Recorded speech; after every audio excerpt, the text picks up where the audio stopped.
அதில் எந்த பேதம் இல்லை.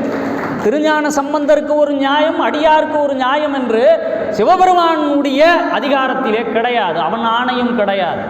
ஒரு அடியாருக்கு என்ன அதிகாரம் இருக்கிறதோ அத்தனை அதிகாரம் உயர்ந்த இடத்திலே இருக்கக்கூடிய சமய குறவர்களுக்கும் உண்டு.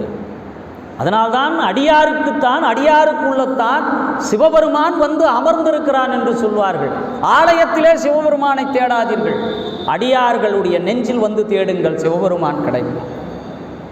அடுத்தவருக்கு சிவபெருமானை சொல்லி நீங்கள் உணவளியுங்கள், அதற்குள்ளே நீங்கள் சிவத்தை காணலாம்.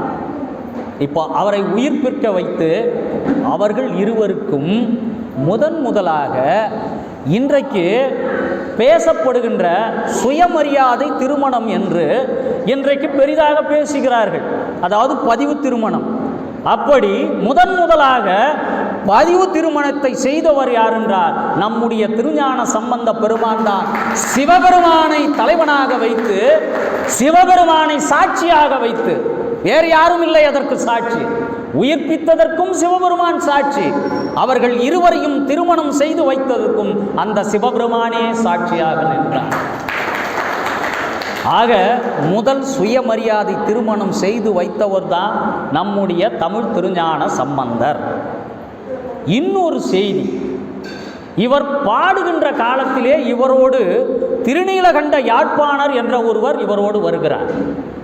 அவர் யார் என்றால், குலத்திலே, தாழ்ந்த குலத்திலே பிறந்த அந்த திருநீலகண்ட யாழ்ப்பாணர் தன்னுடைய மனைவி மதங்க சூளாமணியோடு இவர் போகின்ற இடத்திலெல்லாம் பாடிக்கொண்டு வருகிறார். அவர் யாழ் மீட்டி கொண்டு வருகிறார்.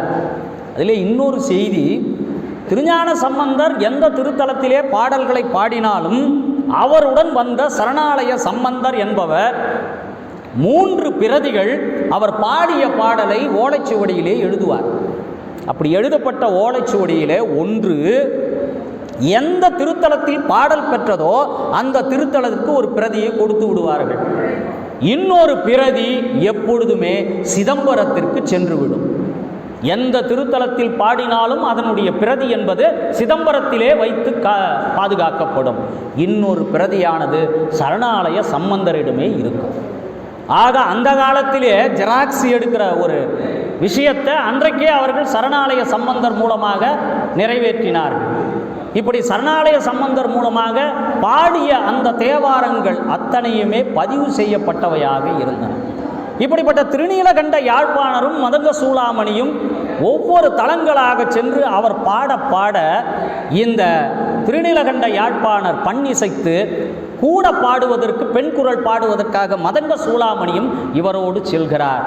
சைவத்திலே முதலாக தோன்றிய முதல் பெண் ஓதுவார், ஆண் ஓதுவார் அல்ல, முதல் பெண் ஓதுவார் யார் என்றால் திருநீலகண்ட யாழ்ப்பாணருடைய மனைவியாக இருக்கின்ற மதங்க சூளாமணி தான் சைவத்தினுடைய முதல் பெண் ஓதுவார். வார்த்தையை கவனிக்கணும். சில பேர் முரண்பட்ட தகவல்களை என்னிடமே விவாதம் நடத்தினார்கள். நான் சொல்லுகின்ற வார்த்தையை சரியாக கவனிக்கணும். காரைக்கால் அம்மையாரை கொண்டு வந்து இதில் சேர்க்கக்கூடாது. அவர் யார் என்றால் அவர் நாயன்மார். வார்த்தைகளில் கவனம் வேணும். அவர் பாடல்களை பாடினார், பாடல்களை எழுதினார். ஆனால் அவரை எந்த இடத்தில் வைத்திருக்கிறோம் என்றால் நாயன்மார் என்ற இடத்திலே வைத்திருக்கிறோம். ஆனால் நான் சொல்வது மதங்க சூளாமணி என்பது சைவத்தினுடைய ஓதுவார். திருஞான சம்பந்தர் எழுதிய பாடலை பாடுபவருக்கு பெயர்தான் ஓதுவார். எழுதுபவருக்கு பெயர் பாடலாசிரியர், பாடுபவருக்கு பெயர் பாடுபவர், பாடகர் என்று பெயர். இந்த குழப்பம் சைவத்தை ஆழங்கால் பட்டவர்களுக்கே இந்த குழப்பம் இருக்குது.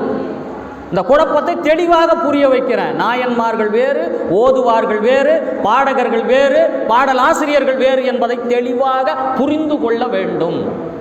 ஓதுவார் என்பதும் நாயன்மார் என்பதும் ஒன்று அல்ல. இப்போ இந்த மதங்க சூளாமணியும் திருநீலகண்ட யாழ்ப்பாணரும் திருநீலநக்க நாயனாருடைய இல்லத்திலே போகிறார்கள். அந்த திருநீலநக்க நாயனார் யார் என்றால் அவர் ஒரு பிராமண குலத்தை சேர்ந்தவர். சாத்தமங்கை என்ற ஊர் அவருக்கு. அந்த ஊரில் அவருடைய வீட்டில் இரவு தங்கணும். இரவாகி விட்டது. அப்பொழுது திருஞான சம்பந்தர் என்ன பண்ணுறாருன்னா, இந்த தாழ்ந்த குலத்திலே பிறந்த திருநீலகண்ட யாழ்ப்பாணரையும் அவருடைய மனைவியாக இருக்கக்கூடிய மதங்க சூளாமணியாரையும் எங்கே தங்க வைக்கிறார் தெரியுங்களா? எந்த பிராமணர்களும் அனுமதிக்காத ஒரு இடம் இருக்கிறது. அவர்கள் வேள்வி செய்கின்ற இடம். அது புண்ணிய இடம் என்று சொல்வார்கள். ஒவ்வொரு பிராமணர்கள் வீட்டிலும் அந்த காலத்திலே வேள்வி செய்வதற்கென்று ஒரு இடம் வீட்டிலே வைத்திருப்பார்கள். அந்த இடத்திலே யாரை அனுமதிக்கிறார்? தாழ்ந்த குலத்திலே பிறந்த திருநீலகண்ட யாழ்ப்பாணரையும் மதங்க சூளாமணியாரையும் உறங்குவதற்கு இன்றைக்கு சமத்துவம் சமூக நீதி பேசுகிறார்களே, அன்றைக்கே முதலிலே சமூக நீதியையும் சமத்துவத்தையும் கொடுத்தவர் யார் என்றால் நம்முடைய திருஞான சம்பந்தர். இந்த வரலாறு எல்லாம் நமக்கு தெரியாத காரணத்தினால்தான் பிறகு தோன்றிய தலைவர்களை நாம் தலைமையில் தூக்கி கொண்டாடுகிறோம். உயர்ந்த தலைமை குணங்கள் உள்ளவர்களெல்லாம் நம் சைவ சமயத்திலே இருந்தார்கள் என்பதை வெளிக்கொணரவே இல்லை. வெளிக்கொணர்ந்தால் தானே அவர்களுடைய உயர்ந்த பண்புகள் இந்த உலகுக்கே தெரியும். அன்றைக்கே தாழ்ந்த குலத்தைச் சேர்ந்த இருவரையும் பிராமணர்கள் புழங்கக்கூடிய அந்த வேள்வி நடத்தக்கூடிய இடத்திலே இவர் உறங்க அனுமதிக்கிறார். திருநீல நக்க நாயனாருடைய வீட்டிலே இவர்கள் இருவரும் உறங்குகிறார்கள். ஆக சைவத்திலே சாதியும் இல்லை, சமயமும் இல்லை, பேதமும் இல்லை. நேரம் நெருங்கிவிட்டது. இப்போ நாம் கடைசி தகவலுக்கு வரலாம். நல்லூர் பெருமணம், திருநல்லூர் பெருமணம். இந்த பெருமணத்தில் நம்மாண்டார் நம்பி என்பவர் ஒருவர் இருக்கிறார். அவருடைய மகள் சொக்கியாள். அவளுக்கு இன்னொரு பேர் தோத்திர பூர்ணாம்பிகைன்னு பேர். சொக்கியாள் என்ற ஒரு பெயர் இன்னைக்கு கல்வெட்டில் கிடச்சிருக்கு. திருஞான சம்பந்தருடைய மனைவி பெயர் என்னன்னா சொக்கியாள்.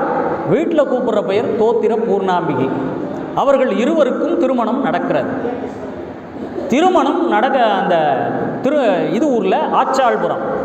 அந்த ஆச்சாள்புரம் தான் திருமணம் நடக்குது. அந்த திருமணம் முடிந்தவுடனே நம்முடைய திருஞான சம்பந்தருக்கு பிறவி எடுத்ததனுடைய நாள் நெருங்கி விட்டதை உணர்கிறார். அந்த காலத்திலே திருமண வயது என்பது பெண்ணிற்கு 12 வயது, ஆணுக்கு 16 வயது. ராமாயணத்திலே ராமனுக்கு திருமணம் நடக்கின்ற பொழுது அவருக்கு 16, சீதைக்கு 12. இன்றைக்கினா அதை போக்சோ சட்டம்னிடுவாங்க. ஆனால் அன்றைய காலத்திலே ஒரு ஆணுக்குரிய திருமண வயது 16, பெண்ணுக்குரிய வயது 12. இந்த வயதில் தான் திருமணம் செய்வார்கள். அப்பொழுது திருஞான சம்பந்தருக்கு வயது 16, அந்த சொக்கியாளுக்கு வயது 12. திருமணம் இனிதே நடைபெறுகிறது. யார் அந்த திருமணத்திலே கலந்து கொண்டார்கள் என்றால் திருநீலநக்க நாயனாரும் திருப்புகலூரை சேர்ந்த முருகநாயனார், திருநீலகண்ட யாழ்ப்பாணர், மதங்க சூளாமணி. இவர்கள் மாத்திரம் அல்லாமல் திருஞான சம்பந்தருடைய தந்தை சிவபாத இருதயர், தாய் பகவதி அம்மையார் மற்றும் மொத்த உறவினர்களும் சீர்காழியிலிருந்து எங்கே வந்துட்டாங்க? அன்னைக்கு பெண் வீட்டில் திருமணம் செய்கிற வழக்கம். அன்னைக்கு இந்த பெண் வீட்டில் திருமணம் நடக்கிறது ஆச்சாள்புரத்தில். அந்த திருமணம் நடக்கின்ற போது சிவபெருமான் திருஞான சம்பந்தருக்கு உணர்த்துகிறார், நீ வந்த உரிய வேலை இனிதே முடிவுற்றது. இன்னும் நம்ம மதுரைக்கு போல சமண சமயத்தோடு அவர் வாதிட்டதை சொல்லலை, நேரம் குறைவு. ஏன்னா இவரை பற்றிய உரையாற்றணும்னா 16 வயதே நிரம்பிய இவரை உரையாற்றணும்னா 16 வருடங்கள் எடுக்கணும். அவ்வளவு பெரிய செயல்களை செய்தவர் தமிழ்ஞான சம்பந்தராக இருக்கக்கூடிய திருஞான சம்பந்தர். அப்பொழுது அந்த கோயிலிலே ஒரு சிவஜோதி தென்படுகிறது. அந்த சிவஜோதி என்றைக்கு தென்படுகிறது என்றால் வைகாசி மாதம் மூல நட்சத்திரம். அந்த நட்சத்திரத்திலே என்ன பண்ணுறாருன்னா திருஞான சம்பந்தர் தன்னுடன் வந்த உறவினர்கள் அனைவருக்கும் அவர்கள் செய்த இருவினை புண்ணிய பாவங்களை எல்லாம் கணக்கில் எடுத்துக்கொள்ளாமல் அனைவருக்கும் முக்தி பேற்றை அளித்தார். வர்றவங்களை எல்லாரையும் உள்ள அனுப்பினார். அந்த நேரத்தில் இன்றைக்கி குரு பூஜை திருஞான சம்பந்தருக்கு மாத்திரமல்ல, திருநீலநக்க நாயனாருக்கும் இன்று குரு பூஜை, முருக நாயனாருக்கும் இன்று குரு பூஜை, திருநீலகண்ட யாழ்ப்பாணருக்கும் இன்றைக்கு ஒரு குரு பூஜை. ஆக ஒரு 4வருக்கும் சேர்த்து குரு பூஜை இன்றைக்கு. அதோடு விட்டு இருந்தார்னா அவர் சாதாரண ஞான சம்பந்தன். அவரை ஏன் திருஞான சம்பந்தர்னு சொல்கிறோம்னா வந்து வெளியே பார்க்குறார். யார் சமையல்காரன் இருந்தான் அவனையும் கூப்பிடு, நீயும் போ, இனி உனக்கு பிறவி கிடையாது, முக்தி பேர் அடை. இலை எடுக்க வந்தவன் அவனையும் உள்ள அமிச்சிட்டார்.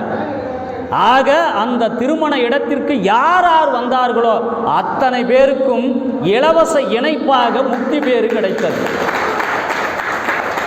அடுத்து என்ன பண்றாரு, வெளியே வந்து பார்க்கிறார், ஒரு பெண் நின்று கொண்டு இருக்கிறார்.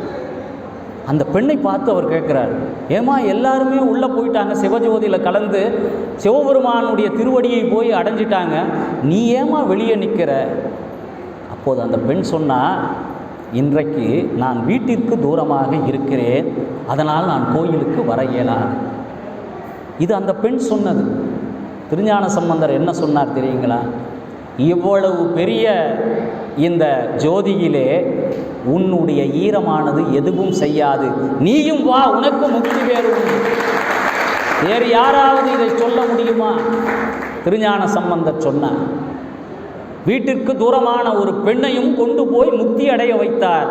அதனால் வீட்டுக்கு தூரமான பெண்கள் கோயிலுக்கு செல்லலாமா செல்லக்கூடாதா என்பதை நீங்களே முடிவு செய்து கொள்ளுங்கள் என்று கூறி இவ்வளவு நேரம் பொறுமையாக இருந்து அடியேனுடைய சிற்றுரையை கேட்ட அத்துணை சிவனடியார்களுக்கும் என் மனமார்ந்த நன்றியையும், எனக்கு வாய்ப்பளித்த இந்த குடியேற்றும் திருமுறை நன்னறி சங்கத்தை சார்ந்தவர்களுக்கும் இந்த